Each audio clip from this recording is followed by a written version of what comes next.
बिस्मिल्लाहिर्रहमानिर्रहीम। अस्सलाम वालेकुम एवरीवन, कैसे हैं आप सब। उम्मीद करती हूँ आप सब बिल्कुल खैरियत से होंगे। Here is Tuba Shaikh and you are watching law knowledge by Tuba Shaikh. 21 अगस्त को लॉ एडमिशन टेस्ट के स्टूडेंट्स के पास बहुत सारे सवाल आते हैं कि ऐसे किस तरीके से लिखें, कौन सी टेक्निक्स यूज़ करें, कौन सा मेथड यूज़ करें जो एग्जामिनर हमें मार्क्स दे दे। ऐसे के लिए कौन कौन से इंपॉर्टेंट टॉपिक्स हैं, कौन कौन से टॉपिक्स हम प्रिपेयर करें, ऐसे के लिए पास्ट पेपर्स देखें या नहीं देखें, और बहुत सारे सवाल। तो आज की इस वीडियो में मैं कोशिश करूंगी एसए से रिलेटेड आपके तमाम सवालात के जवाबात हों, और मेरी उम्मीद यही है कि इस वीडियो से आपकी सारी कन्फ्यूजन्स क्लियर हो जाएंगी इंशाल्लाह।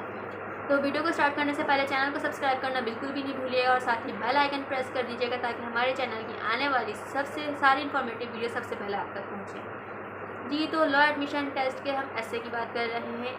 से सबसे इम्पॉर्टेंट बात एक ये भी है कि एसए इंग्लिश में लिखें या उर्दू में लिखें। देखें, इंग्लिश या उर्दू मैटर नहीं करती, दोनों लैंग्वेजेस हमारी हैं। मैटर ये करता है आपने मटेरियल क्या लिखा है, मैटर ये करता है आपकी प्रेजेंटेशन कैसी है, मैटर ये करता है आप ग्रामेटिकल मिस्टेक्स हैं या नहीं हैं, स्पेलिंग मिस्टेक्स हैं या नहीं है। अदरवाइज़ इसके अलावा आप इंग्लिश में लिखें या उर्दू में लिखें, मार्क्स आपको दोनों ही लैंग्वेजेस में मिलेंगे। एसए को सबसे पहले मैं आपके साथ डिस्कस करती हूँ कि एसए को किस तरीके से लिखा जाता है। एसए का मेथड तो शुरू से सेम ही होता है, लेकिन फिर भी मैं आपके साथ डिस्कस कर लेती हूँ। जब भी हम एसए की बात करते हैं, एसए लिखने के लिए हमें सबसे पहले हमारा ध्यान इंट्रोडक्शन पे होना चाहिए, क्योंकि सबसे पहले हमारा एग्जामिनर इंट्रोडक्शन ही पढ़ता है। इंट्रोडक्शन से ही हमारे एग्जामिनर के पास इम्पैक्ट चला जाता है आगे एसए में क्या लिखा गया होगा। तो हमें जब एसए की लिखना है तो सब हमें अपनी स्पेलिंग मिस्टेक्स का ख्याल रखना है, अपनी ग्रामेटिकल मिस्टेक्स का ख्याल रखना है, अपनी पैराग्राफ फॉर्मेशन का ख्याल रखना है, तो इंशाल्लाह हमें मार्क्स अच्छे मिलेंगे। अब पैराग्राफ फॉर्मेशन बहुत मैटर करता है कि आप पैराग्राफ किस तरीके से लिखना है, और एसए के लिए कितने पैराग्राफ होना चाहिए लॉ एडमिशन टेस्ट में। तो जब आप लॉ एडमिशन टेस्ट में एसए की बात करते हैं तो उसमें हमारे पास मैक्सिमम 4 पैराग्राफ हमारे लिए काफ़ी हैं, क्योंकि लॉ एडमिशन टेस्ट में हमारे पास एक स्पेसिफिक स्पेस होता है, हमें उसी में अपना एसए लिखना होता है। तो उसमें हमारे लिए 4 पैराग्राफ इनफ हैं। अब फर्स्ट पैराग्राफ में आपने इंट्रोडक्शन लिख दिया, सेकंड पैराग्राफ में आपने मेन बॉडी लिखनी है। अब मेन बॉडी के हमारे पास हो गए 2 पैराग्राफ। अब उन 2 पैराग्राफ में आपका जो भी टॉपिक है उससे रिलेटेड आपने डिटेल लिखनी है, उसके एडवांटेजेस लिखनी है, उसके डिसएडवांटेजेस लिखने हैं। ठीक है, उसके बाद हमारे पास आ गया थर्ड पैराग्राफ। थर्ड पैराग्राफ में आपने कंक्लूजन लिखना है, जो भी आपके एसे का मोरल है, जो भी आपको लगता है कि हाँ ये इस बात का ये मोरल है, तो उसमें आपको कंक्लूजन में लिख देना है। ठीक है, ये हमारे पास हो गई एसए के लिखने का तरीका, एसए को किस तरीके से लिखना है। लेकिन सबसे ज़्यादा आपने अपनी ग्रामेटिकल मिस्टेक्स का ख्याल रखना है, स्पेलिंग मिस्टेक्स का ख्याल रखना है, और पैराग्राफ फॉर्मेशन का ख्याल रखना है। ठीक है, इसके बाद हम बात कर लेते हैं कि कौन कौन से टॉपिक्स इंपॉर्टेंट हैं एसए के लिए लॉ एडमिशन टेस्ट में। 21 अगस्त को जो लॉ एडमिशन टेस्ट है उसके लिए कौन कौन से टॉपिक सबसे ज़्यादा इंपॉर्टेंट हैं। जब हम लॉ एडमिशन टेस्ट के एसए की बात करते हैं तो हमारे पास एसए एक स्टेटमेंट फॉर्म में आता है। हम स्कूलिंग से लेके इंटर लेवल तक जब हमारे पास एसए आते हैं तो हमारे पास 1 वर्ड या 2 वर्ड का एक एसए का टॉपिक होता है, उस पर हमने एसए लिखना होता है। बट लॉ एडमिशन टेस्ट में ऐसा नहीं है। लॉ एडमिशन टेस्ट में आपके पास एक पूरा स्टेटमेंट होता है 1 लाइन का या 1.5 लाइन का, उसमें से एक की वर्ड होता है जिसको आपने अपने जहन में रखना है। ऐसा नहीं है हमने कोई भी एक ऐसे याद कर लिया, 2 ऐसे याद कर लिए, हमने रट्टा लगा लिया, उसके बाद हम करके आ गए, ऐसा नहीं है। आपने लॉ एडमिशन टेस्ट में अपने एसए के लिए कुछ कीवर्ड्स को प्रिपेयर करना है, तो इंशाल्लाह उन्हीं कीवर्ड्स से रिलेटेड आपका एसए आएगा। तो कौन कौन से ऐसे कीवर्ड्स हैं शेयर कर लेती हूँ मैं आपके साथ।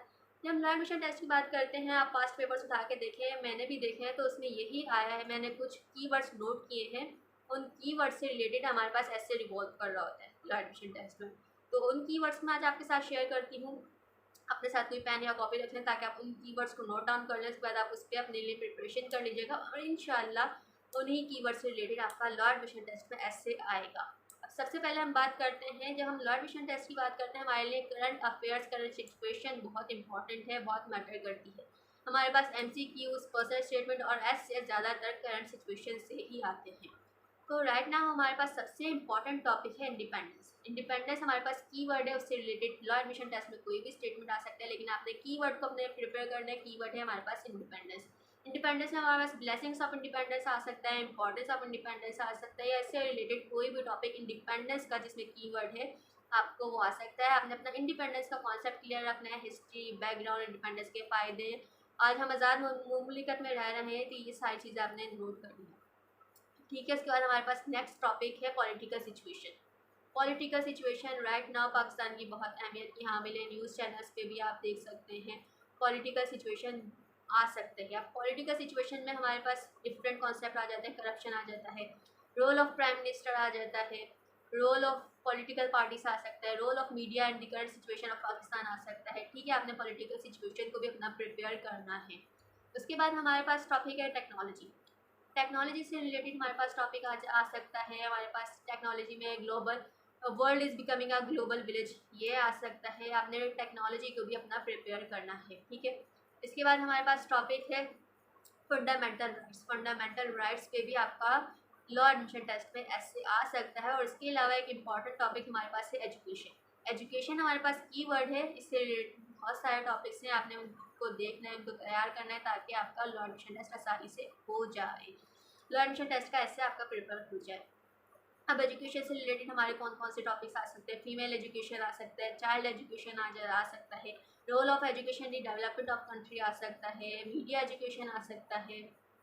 इसके अलावा फेसबुक या सोशल मीडिया के साइड इफ़ेक्ट्स और एजुकेशन आ सकता है। आपने इन टॉपिक्स को भी प्रिपेयर करना है। उसके अलावा एक और इम्पॉर्टेंट टॉपिक है हमारे पास, life of holy prophet peace be upon him, हज़रत मोहम्मद सल्लल्लाहु अलैहि वसल्लम की लाइफ पे भी आ सकता है। प्रीचिंग ऑफ इस्लाम पे भी टॉपिक आ सकता है। ये कुछ कीवर्ड्स मैं आपके साथ शेयर कर रही हूँ जिनको आपने प्रिपेयर करना है। देखिए, जब आपका कॉन्सेप्ट उस कीवर्ड का क्लियर होगा तो उससे रिलेटेड जो भी स्टेटमेंट लॉ एडमिशन टेस्ट में आएगा, ऐसे के लिए आप उसको क्लियरली लिख सकते हो क्योंकि आपका कॉन्सेप्ट क्लियर है। तो इन कीवर्ड्स को आपके साथ शेयर करने का मकसद सिर्फ और सिर्फ ये है कि ताकि आप जब वो स्टेटमेंट आपके लॉ एडमिशन टेस्ट में आए तो आप अपना ऐसे आसानी से कर लो, आपको किसी किस्म की मुश्किल का सामना ना हो। लॉ एडमिशन टेस्ट में हमारे पास ऐसे के लिए 3 टॉपिक्स होते हैं। उन 3 टॉपिक्स में से आपने एक टॉपिक्स करना होता है। तो जो मैंने आपको टॉपिक्स बताए हैं, आपने उस पर प्रिपेयर करना है। कौन कौन से टॉपिक्स हमारे पास? इंडिपेंडेंस है, हमारे पास पॉलिटिकल सिचुएशन है, एजुकेशन है, टेक्नोलॉजी है, पॉलिटिकल सिचुएशन है, life of holy prophet peace be upon him है। ये सारे टॉपिक्स कीवर्ड्स हैं। इस कीवर्ड्स के जो आपने अपना कॉन्सेप्ट क्लियर रखना है, उसके बाद इंशाल्लाह जब आपके पास लॉ एडमिशन टेस्ट में ऐसे आएगा तो इनमें से एक ना एक या आपके पास टॉपिक्स लाजमी आएंगे। तो उम्मीद करती हूँ वीडियो आप लोगों के लिए हेल्पफुल साबित होगी। वीडियो को लाइक करना, शेयर करना बिल्कुल भी नहीं भूलिएगा। और इन टॉपिक्स को जो मैंने आपको बताए हैं, आपने इन टॉपिक्स को लाजमी प्रिपेयर करना है और इंशाल्लाह आपका लॉ एडमिशन टेस्ट में ऐसे इन्हीं टॉपिक्स में आएगा। तो उम्मीद आप सबके लिए नेक तमन्ना है। अल्लाह पाक आप सबको कामयाब करे। अल्लाह हाफिज़।